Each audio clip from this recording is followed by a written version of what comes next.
Addicts, welcome to the 2021 John Deere Classic betting preview with a little dash of Scottish Open in there. You know what I mean? Just a little bit of it, just a little peep of, if you had a peephole in an inappropriate place, you would see the Scottish Open in there. We're here with the Tour Junkies. We're ready to go. We're pumped. We're kind of pumped, I guess. I don't want to say we're super pumped, but we're kind of pumped. But we are presented by our friends at Fantasy National. FantasyNational.com/TJ gets you 20% off any membership level weekly, monthly, annually. All the membership levels, you can save 20% off when you go to FantasyNational.com/TJ. We've been using Fantasy National for 4 or 5 years now. Most trusted provider. It's our one-stop shop. It's all we use for DFS, for betting, anything related to golf, with the PJ Tour, with Korn Ferry Tour now, all that stuff. And all the data is licensed by the Tour, so you know it's good. Check it out, FantasyNational.com/TJ to save that 20%. Join today. Give it a couple weeks. Give it a try for a month. You got the Open Championship next week we're all excited about. Give that a shot. It's just the best website. In fact, last week we had so many winners. So many people won money last week, Pat, including me. My boy Cam Davis. G'day, you $40, but the kid got fair income and hung in like a bad smell on the Thunderbox. You know what I mean? I was sweating him like a gypsy with a mortgage there. Cam Davis, the Aussie, is a rip snorter of a week at the Rocket Mortgage for Aussie Cam Davis, mate. So good. So good. I was so excited to see him finally hit for me, mate, as I was all over him all week. And my boy Aussie DB in the Nut Hut gave me some of those phrases. I'm going to work. I was about to say somebody had to have given you those phrases. Yeah, I don't know. This one says, but the kid got fair dinkum and hung in like a bad smell on the Thunderbox. That is literally Thunderbox sounds cool. Thunderbox sounds really cool. Like I could probably there could be a lot of directions I could go with a Thunderbox. Yeah, I'm going to work. Part of it is like, not safe for work. Yeah. Like I'm going to tell my wife to come in here and open this Thunderbox, and catch the lightning. You know what I mean? Catch the lightning.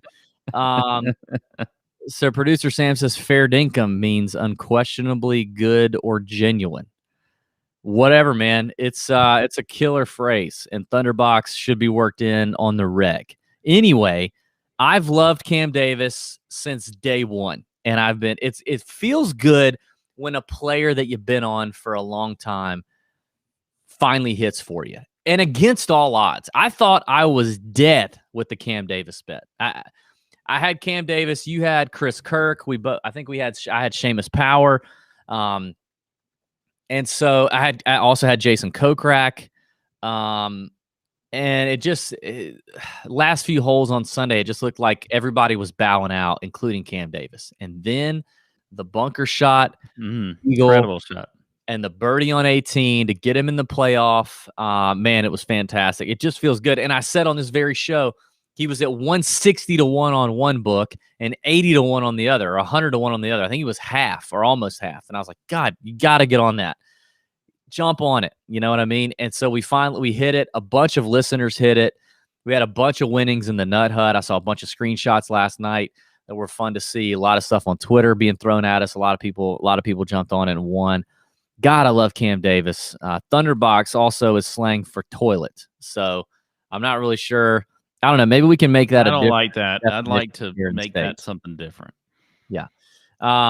Anyway, great to see Cam Davis win, and it was so much fun to be on it when it happened. Because if we weren't on that last week, if we were not on the Cam Davis victory, I would have potentially drowned myself in a Thunderbox had that not happened. I can't imagine not being on him when he hit. It just would have not been good. It just would not have. So I'm excited about it. He's a great young player. He's got all the chops. He's got everything you need to get it done, Pat. He really does. Great tournament. So we're on to the John Deere. And listen, disclaimer, big fat disclaimer. We're mailing it in here, okay? It's the John Deere. It's an ugly field. It's hideous. It's a terrible field. Pat, it's a holiday weekend. We've been partying all weekend. Pat, I saw you partying. I've been partying today. I was at the pool all day. I'm sunburnt and tired. and buzzed. I'm just not. You know what I mean? I'm probably going to save some bankroll for the Open Championship next week, the final major of 2021, which feels just sad to say. But the Open Championship's next week, and I'm probably going to save a little bit. I don't know that I'm going to go all out this week betting on the John Deere. The field is just so terrible, man. It's just so terrible. What are you going to do? Have you thought about that? Yeah, I'm not going to do a whole lot this week. It's going to be a light week for me. You know, I just not very excited about it. It's hard to get, it's hard to bet a lot and to do a lot on DFS when you're just not that excited about a golf tournament. You're looking forward to next week. I love the Open Championship. So I think that I'm just going to hold back and do my normal, some of the normal contests that I like to do. And then I'm going to go all out next week. So I'll have some bets for sure. When you're like considering a third of your unit on Roger Sloan, it's scary. It's scary. Yeah. Those are trying times, but we're here and we're hoping you guys are here. Next week's going to be fun though. I'll tell you that. We got the Open Championship. If you missed it on the DFS show this week, we did our first ever game show, Tour Junkies game show called Nut Up or Shut Up. And we took a live listener, a Nut Hut member. His name was Josh Kistler, plucked him right out of the crowd, brought him live on camera into the show, and hit him with some trivia, some TJ trivia. Josh passed with flying colors, won the contest. Our friends at Wild Leap Brewing Company and Distillery are going to send him some vodka, some beer. We appreciate Wild Leap for sponsoring the first ever Nut Up or Shut Up, but that was a really fun game. We're going to do another one next week with another Nut Hut member and live listener. So if you're in the Nut Hut, let us know if you want to play, if you want to be a part of that. That's going to happen next week for the Open Championship, and next week for the Open Championship, I have to get a part of my body waxed because I lost I lost the best friends bet at the Open, the U.S. Open, when Pat was in the middle of his... What a great week for me. What a great week. Yeah, in the middle of his heater. So I lost that. So here's the thing. I'm debating on two places on my body. I'm debating on my inner thigh. So if I do my inner thigh, I'm going to put it on camera. You're going to see it happen. Okay. Or I could do my ass. And if Why I do are my you thinking of your inner thigh? What? Your inner thigh. What brought that to mind? Somebody brought it up to me as a tender place that would hurt and be allowed to show on camera. But the other one is my ass, and I'm not going to show that on camera. So what you would see is like me bending over. You'd see my face, and you'd see my wife in the background, and she would wax my ass. Have you already talked to your wife about this? And yes. Yes. How does she feel about it? She wants to do my ass, but she'll do either one. Okay. I don't have that hairy of an ass, honestly. I really don't. But I do have. I mean, obviously there's hair on there, but I don't, and I can't show it, so you're not going to be able to see it. So the question is, if you're watching on YouTube, put in the comments where you would prefer. What do you want to see? Do you want to see the inner thigh get done, or do you want to see my ass cheeks? You're not going to get to see my ass, but you're gonna see it happen.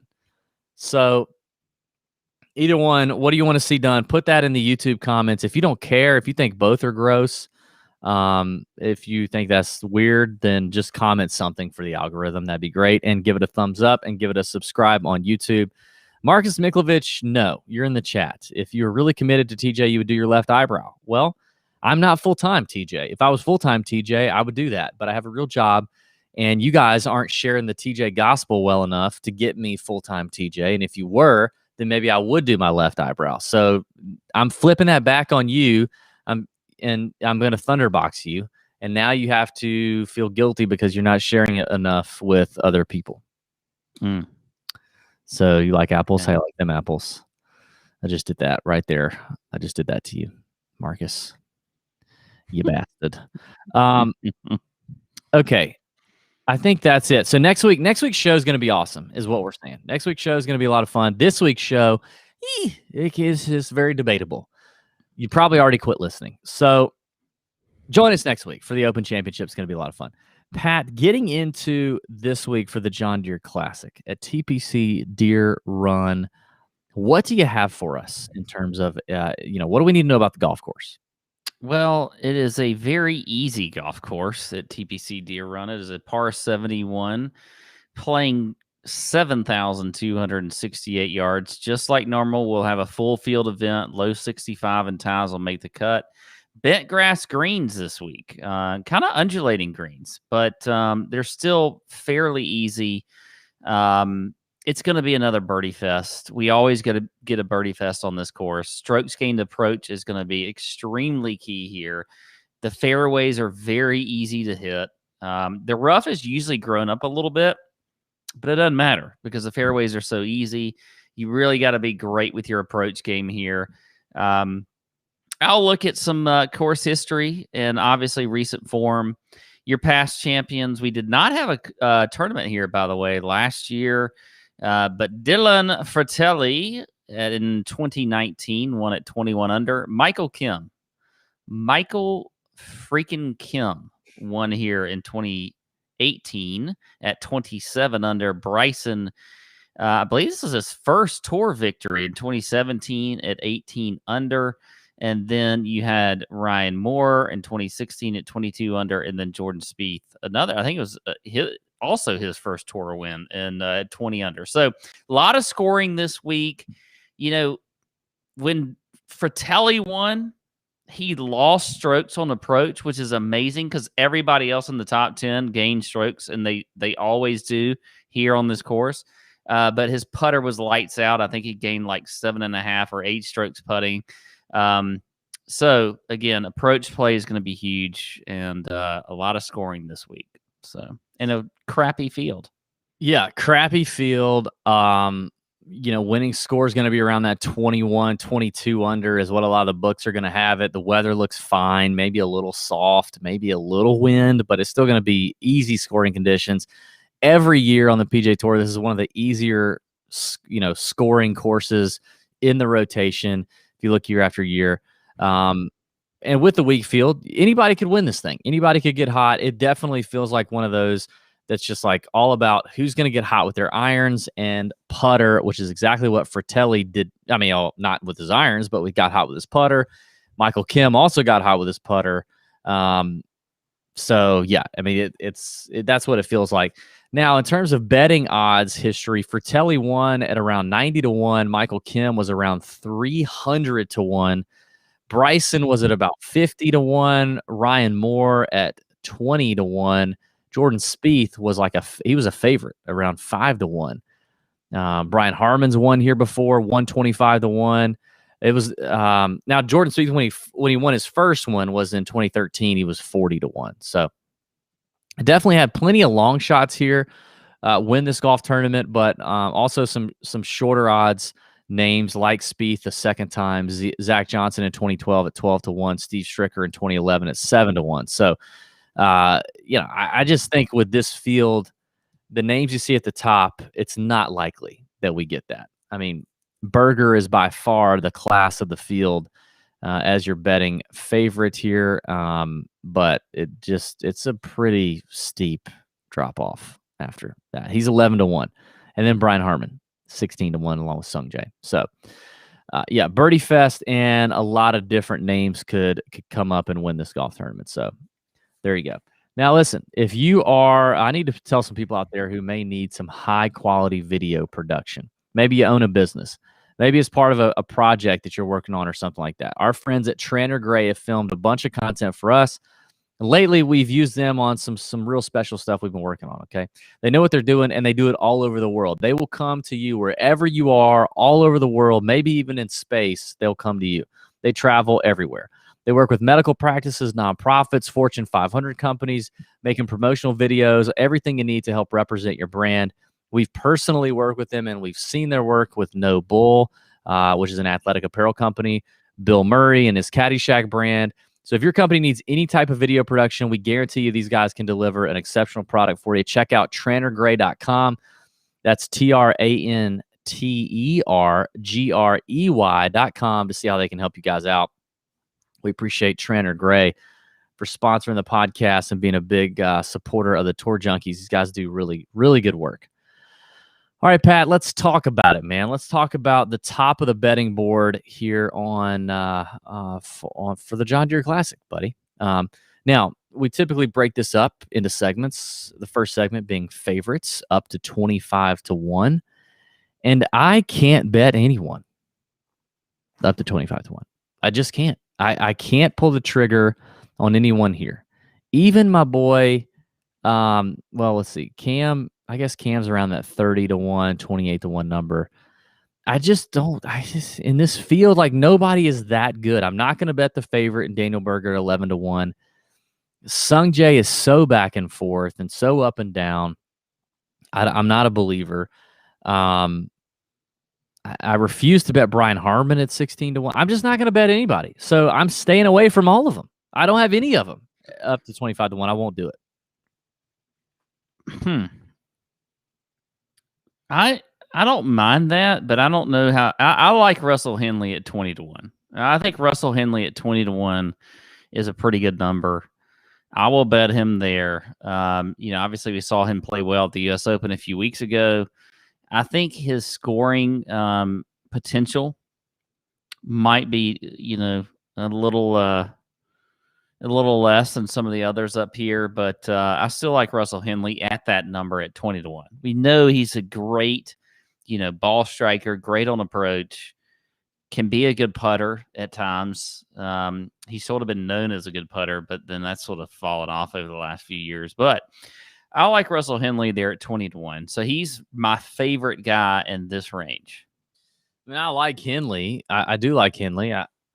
The putting is definitely up and down. But I just don't in this field. I'm going to take my chances and avoid the top of the board so that I can load up a little more in the middle. I honestly don't even love a lot of the triple digit numbers here. I liked a lot more in the triple digit range last week than I do this week. So I'm probably going to pound the middle of this betting board. So the next range is up to 75-1. And there's a lot of guys in here that I think are interesting.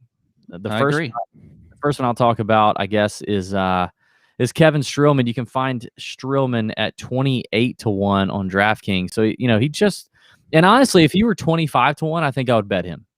So if he were in that first range for us on the show, I think I would bet him at 25-1. I would bet him as low as probably, I don't know. I almost might bet him at 20-1. I mean, I like Kevin Streelman a lot here. He's playing so well. Irons have been spot on. He's got a pretty solid record here at TPC Deere Run, a 7th place finish his last time out. He's got an 8th place finish back in 2012. It just feels like a solid Kevin Streelman golf course. So 28-1, I think that feels good. Maverick McNeely at 45-1. My boy, Maverick McNeely. We debated that on the last show. I like where the game is trending for young Mav. He's got a lot of chops, and he's a decent putter, putts well on bent grass. He's been gaining strokes putting the last 3 events with plenty of bent grass mixed in there. He's gaining plenty of strokes off the tee. The irons have been okay. But I think Maverick could get pretty hot. I mean, and he's been in the mix on a Sunday and had a chance to close the door a handful of times on the PGA Tour, including a 4th at the Heritage back in April, a runner-up at the AT&T Pro-Am back in February.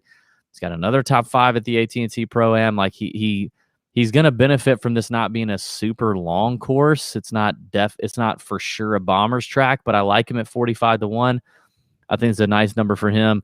Lebioda at 60-1 is probably the last one that I really, really like. I think that's a steal of a number, and I bet that number gets shorter. I feel like that's one of these Cam Davis situations last week where that number's going to get bet down. We talked to someone close to Hank on Sunday and said, like, hey, what is it that Hank is doing well that he wasn't before that's leading to all these good finishes? He's had a 13th at the Valspar, a 17th at the Byron Nelson, a T5, a T4 the last couple of weeks. Like he's doing well. And that person said, hey, his lag putting has gotten a lot better. So he's not blowing the ball by the hole or leaving it too far short. And his confidence has gone up. And I think seeing him in it late on Sunday was very good to see, and I'm a believer now. He felt the nerves, he felt the stress, he felt what it feels like to have a chance late on Sunday. He didn't get it done, but I think I know a lot of young guys like that walk away learning something. 60-1 in this field, I think that's a really good number. I mean, I would take him I would take him at I would bet him in this field as hot as he is right now. I'd bet him at probably 45-1, honestly. So, yeah, he's also plus 275 as a top 20, which feels really, really solid for Hank Lebioda. All right. I don't mind any of those plays. I like them. I will start here, though, with Alex Noren at 30-1, a guy coming off of a top 5 last week. He is a guy that, he's, to be honest, I cannot believe he is. Has he won a PGA Tour event? I don't think he has. No. I can't even believe he hasn't won a PGA Tour event. He should have by now. Are you afraid you're going to miss it? Yeah, I'm afraid I'm going to miss it. I get it. So I think it could happen this week. So Alex Noren at 30-1. I was with you, by the way, on Strillman and McNeely both. I like Siwoo Kim at 35-1. I think this is a good week for him. Look, he doesn't have to worry about the Open Championship next week. He's not even going to play because he's trying to focus on an Olympic medal and avoid some military service. So I like Siwoo Kim this week at 35-1. I think that's a good number. Now, look, we always know with Siwoo, it's a risk. It's a risk. On Friday, you could be like, okay, I just wasted my money on Siwoo at 35-1. But then if he makes the weekend, he's probably going to give it a little bit of a run there. And we know he's a great ball striker, good on approach. And this is a guy that I think is incredible value in this field. When maybe producer Sam can look this up. When is the Olympics for golf? When is that happening? It's like a month away. How far out are we from that? I mean, I just don't understand why he's skipping the Open. I mean, I understand obviously if he doesn't get a medal in the Olympics, he's got a 2-year military service in South Korea that he's facing, which we talked about ad nauseum on the DFS show. All right, July 29th and August 1st. So the end of this month. So why the hell is he playing here? I don't understand why. I think he's a class player in this field, though. Well, he is. I just don't understand why he's doing it. A couple others that I'll give you. Tom Lewis at 70-1. I like him. I like that. I liked him last week as a first-round leader, and he almost hit for me. Almost hit if it weren't for freaking Davis Thompson, the Georgia Bulldog. You had him, and I had Hagee. We both had him at 7 under, and freaking Davis Thompson at 9. And then he did nothing. You know what really pissed me off? He did nothing else the rest of the week. I looked yesterday. It was still 9 under. Why'd you have to go 9 under on day one and piss on me and Pat's first-round leader bets, only to just squander it and shoot even par the next 3 rounds at the Rocket Mortgage Classic? It's terrible. But still, I do like Tom Lewis. He's a solid player. I mean, he's a very experienced on a lot of different tours. So Tom Lewis at 70-1? Yeah, 70-1. I like him. Here's one I like. This is one that just kept popping up to me, DB. And you know that I like to take guys that they sort of just, they appear to me several times, and I don't even have many reasons to take them. And there's kind of a gut feeling to them. Oh, that's a good gut feeling. That is Richie Werenski at 70-1 also. I like Werenski this week. He's coming off a top 25 last week at the Rocket Mortgage. He's not going to check a ton of boxes for you. I mean, he's top 50 in the field in approach and ball striking. He's top 20 in strokes gained putting on bent grass greens. So I think Werenski could have a good week here. He's at 70-1. I like him as well. And then got a few over that 75-1 range that I do like as well. We'll get to that. That's it. So there you go. All right. I didn't know you were going to give me so many. I guess since I didn't pick any favorites up to 25-1, I want to add one more here in this range, and that's Pat Perez at 60-1. AMC, our friend. I like him. Preston Dunaway in the chat mentioned Pat Perez at 50-1, and I think that's a good one. I mean, Pat's clicking right now. Let me see. He is where is he? One of the things I talked about in the DFS show is like this is the time of year guys start paying attention if they're on the bubble of the top 125 in the FedEx Cup standings, because if you're not, when the FedEx Cup playoffs get here, you don't have full tour status next year. So if you're just within that 125 number or on the outside looking in, you got a couple of tournaments left to really make some hay. And Pat Perez is at 107, which is fairly comfortable. I mean, I think he's okay. But he's definitely been playing well. The irons are coming around. He's 26 in the field and strokes gained approach over the last 24 rounds. Yeah, Perez feels like an interesting spot here. Yeah, I like that. In 2019. So, yeah, and he's been playing well. So I'll go Pat Perez. That's 6. I think he's what I say, 60-1 on DK. Okay. No, 60-1. The best number is actually on PointsBet. The putter really trending nicely for Perez here. Very, very nicely. Okay. Well, Pat, hit me with your up to 125-1 picks. All right, I got 3 guys in here that I like. You can imagine probably a few of them. Bo Hostler, 80-1. I like him. We've seen him play very well recently. He's finished top 25 in his last 3 events. Great putter.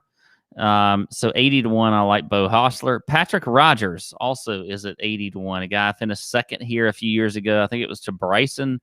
I like Patrick Rogers at 80-1. And then Adam Schenk at 100-1. Adam Schenk, this is a guy that, he's just all around a pretty damn good golfer as far as the stats are concerned. He's top 30 in approach, top 30 in ball striking, top 10 in opportunities gained, top 15, or excuse me, 50th in putting on bent. So I think Adam Schenk makes a lot of sense to throw a few units on at 100-1. So there you go.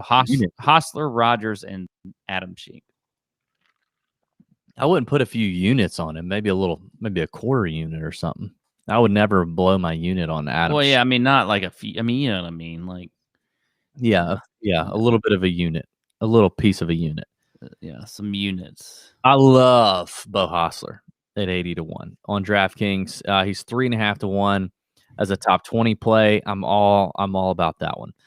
I'll give you a guy that I did not talk about on the DFS show, who's also right there with Bo Hostler at 80-1.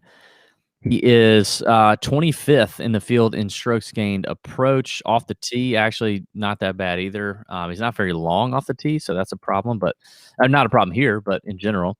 CT Pan, 80-1, PGA Tour winner. The only surface he is in the positive on putting at strokes gained is on bent grass. Now he did just miss the cut at the Travelers a couple weeks ago, but it's no big deal. Finished third at the Honda back in March. Like I said, won on the PGA Tour. He's popped every now and then. He just pops, and this feels like an interesting course for CT Pan. So I'm gonna roll with it. 80-1. Weird tournament where somebody who gets hot with the putter can win. I think CT Pan could be that guy. So honestly, him and Hostler were all I had in this range, and then I got some bombs over 125. All right, let's move to that. So your super bomb long shots over 125-1. I can't read my own writing. Okay. I've got a few here at 150-1. I'll start with Brandon Hagee, 150-1. I'm just going to ride the hot form here with him. I don't think this is a course necessarily built for him. I think last week was for sure built for him. He is a long-hitting, aggressive player. He scores a lot. So in a birdie fest, he can get hot. I don't know if this is a perfect spot for him, but 150-1 is a big number to hang on a guy who, I think he finished, 16 or 17 under? Maybe not 17. I think he was like 16 under last week at the Rocket Mortgage. So I like that. I like Satoshi Kodaira, who's been playing pretty well. He's got a decent a decent, recent form going for him. He's played here one time, missed the cut, no big deal. Don't really care about that. He can get pretty hot with the flat stick when he's feeling it. He hits a lot of fairways. Kadira does. Bent grass is probably it's one of his best surfaces, and he's gained strokes putting in 5 of 5 events. In his last 5 events, he's gained strokes putting. He's playing well right now. Satoshi is, despite the miscut at the Rocket Mortgage. I think he actually just had one. I think he had a bad second round. His first round was pretty good. Actually, I think he was contending for first round leader last week at the Rocket Mortgage, and then kind of just pissed it away on Friday. Camilo Villegas is one. He's 150 to 1. Camilo has, he's a good player on courses like this that don't require a ton of distance. He's got a T19 here in 2017. No real finishes to write home about here lately, but checks the box. He's 18th in strokes gained approach and 19th in opportunities gained over the last 24 rounds. This is an interesting spot for Camilo, I think. And he's currently 113 in the FedEx Cup standings. And then finally, one last just super bomb, Chris Baker at 250 to 1. He's a Midwestern guy. We're here in Silvis, Illinois. He's an accurate kind of player. He's Chris Baker. I mean, whatever. Fun fact, I used to think Chris Baker was a European guy. And I learned maybe a few months ago that he was not. But he is accurate. I do know that he's an accurate player. And I think he made the cut last week. Did okay. 250 to 1, long shot, bomb. I'll take it. Speaking of UK, our boy Alex Hack in the chat, 3:16 a.m. in the UK. And it's Tour Junkies time. Good God. What the hell is Alex doing watching us at 3:16 in the morning? He's hoping for another Pat mic drop, which, Alex, if you watch the DFS show, Pat was very late to the DFS show just this week for the John Deere. I didn't know if he was going to show up. So, Pat, I guess you're here and you're okay now or whatever? Yeah, I'm here. Okay. Obviously, I'm standing right here. I'll give you a few long shots. Actually, Hagee was one I had at 150 to 1. Ryan Armour. This just feels like a Ryan Armour type week at 125 to 1. I like him. I think he could win. I think he could win this week. I don't. Sam Ryder is at 150 to 1. He's finished second, by the way, here and 18th in the 2 times he's played here. So he's at 150 to 1. He's not going to check a whole lot of boxes for you if you're looking at the stats. But, you just look at the finishes. That's not all that bad here. So I like that. Other than that, another guy I'll throw out. I'll give you 2 more. Cameron Percy is at 125 to 1 as well. Aussie. Yeah. And then another 150 to 1 guy. John, huh? Okay. Huh?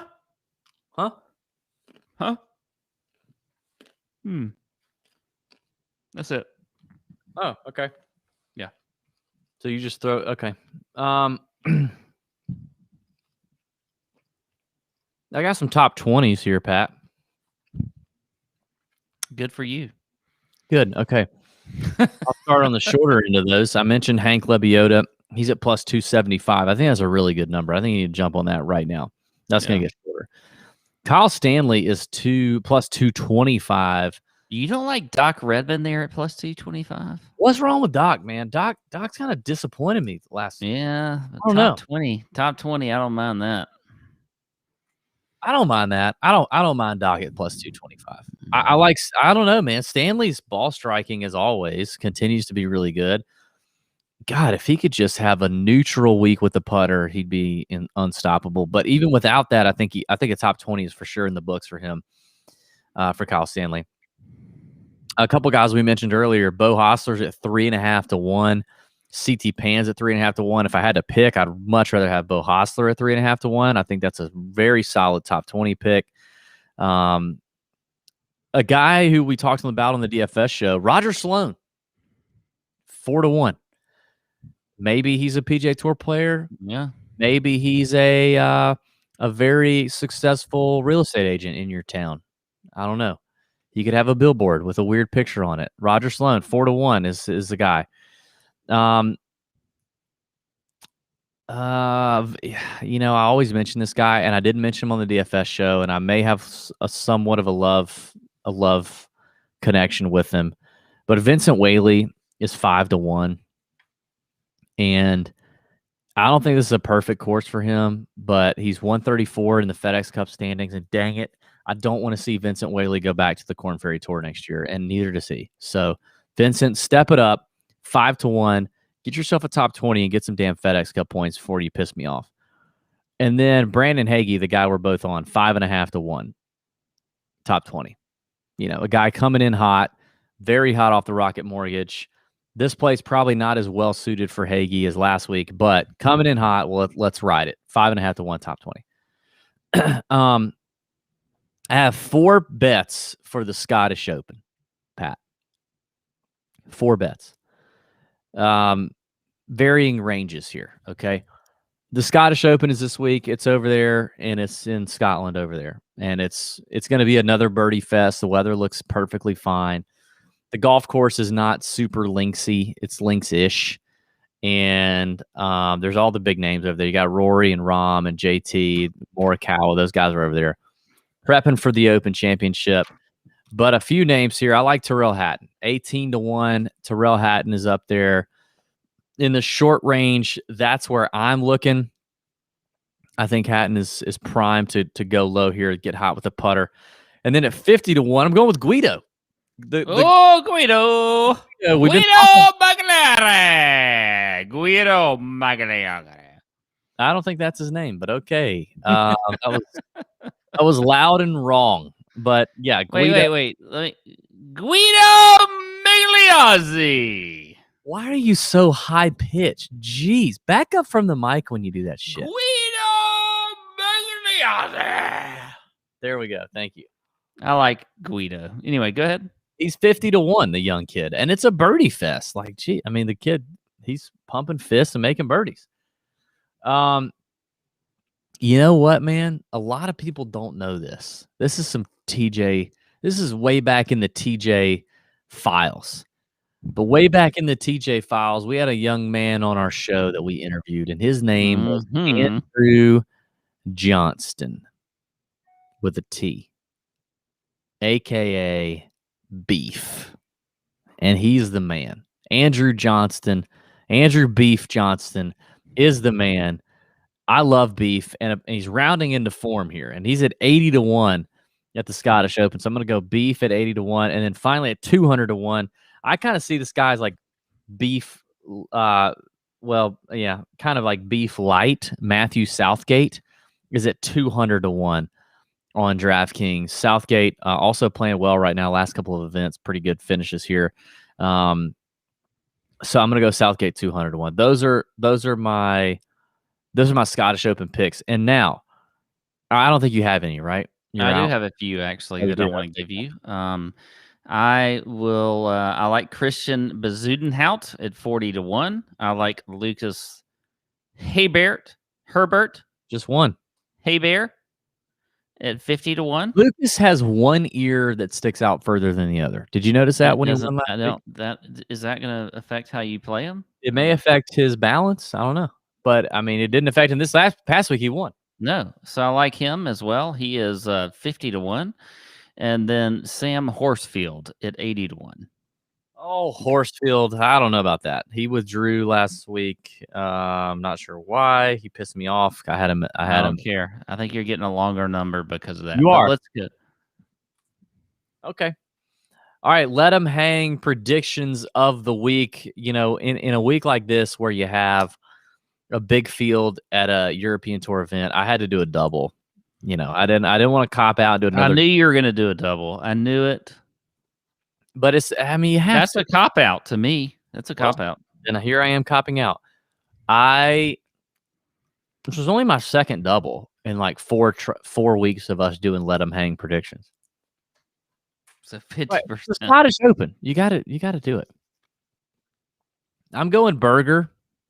the clear talent at the John Deere, okay? The only way I'm betting Berger is this way. I'm going Berger and Terrell Hatton as the double. Can we combine at 227 to 1? Can we combine the let them hang with the just the tip on the fly here?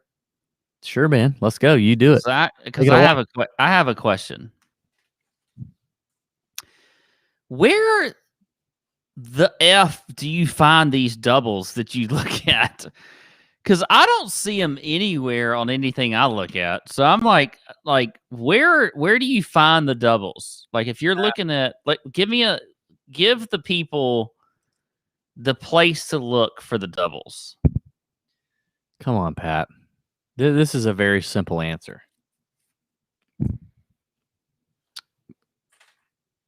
I know it's a parlay, but what I'm saying is, that's it. Dude, that's the answer. You freaking parlay them. You go to DraftKings or wherever you bet, and you click on the outright that you like for the Deere.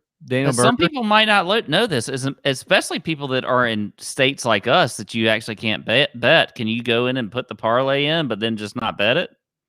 Yeah. I mean, technically, I can't do that. Okay. Well, that helps me. Yeah, man, it's a parlay. That's what it is, a parlay. Come on, dude. What are you doing? No, I know it's a parlay, but sometimes it could there could be a doubles section. It's like tennis. No, there's no double section. It's just a parlay. Welcome to the show. All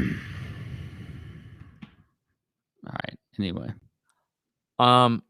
Do you have anything else to add, Pat? Not to that discussion. No, I don't. Do you have anything else to add in general? Oh, yes. So my let him hang play is going to be that Cam Davis withdraws from this event.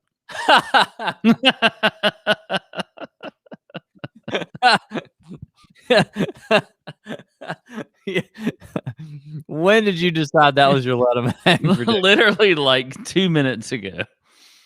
He is why do you think he's gonna withdraw? He's first alternate for the Open Championship next week.